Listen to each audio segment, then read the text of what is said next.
కష్టపడే అమ్మాయిలు పొరపాటున కొంచెం అందంగా ఉన్నా, లోకానికి ఆ అందం వెనుక ఉన్న కష్టం, కసి, కన్నీళ్లు కనిపించవు. అంతా ఆ అందం వల్లే వచ్చాయి అనుకుంటారు. అసలు అందం అంటే ఏంటి? అది రూపమో, రంగో, అలంకారం వలనో వచ్చింది కాదు. ఏ ఒక్కరి జడ్జిమెంటు లేక అభిప్రాయమో అంతకన్నా కాదు. అలాగే ఒక కవి వర్ణనో, చిత్రకారుడి బొమ్మో కాదు. అసలు అందం అంటేనే గుణం. సరస్వతి అంటే విద్యాగుణం, దుర్గా అంటే ధైర్య గుణం, గౌరీ అంటే తపస్సు, లక్ష్మి అంటే శుభం. ఏ దేవతని అయినా ఆమె గుణగణాలు చూసే పూజిస్తారు. ఆమె అందం చూసి మాత్రం కాదు.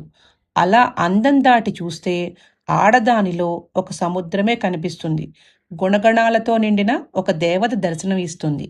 ఆదికి మూలం ఆది పరాశక్తి అని భయము భక్తి ఉండే మగవాళ్ళు కూడా తమ కుటుంబంలోని ఆడవాళ్ళని నానా రకాలుగా దుర్భాషలాడి చిత్రహింసలకు గురిచేసి మానవత్వం లేకుండా చంపడము, చనిపోయేలా సూటీపోటీ మాటలతో ప్రేరేపించడమో చేస్తున్నారు. పసిమొగ్గలని కూడా చూడకుండా కామంతో చిదిమేస్తున్నారు.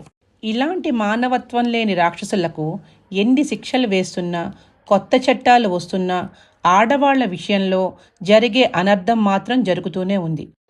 తప్పు చేసిన వారు తప్పించుకుంటున్నాము అనుకున్న నవదుర్గలు ఏదో ఒక రూపంలో మృగాళ్ల అంతు చూడకుండా ఊరుకోరు.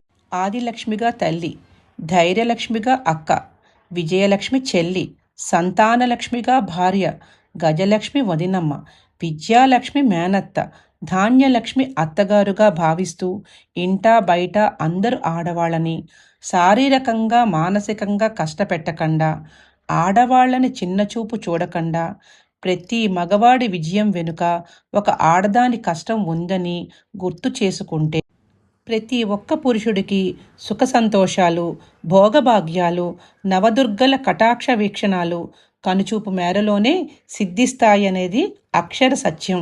కాదని పురుషహంకారం ప్రదర్శిస్తే మాత్రం జరిగేది మహిషాసుర సంహారమే.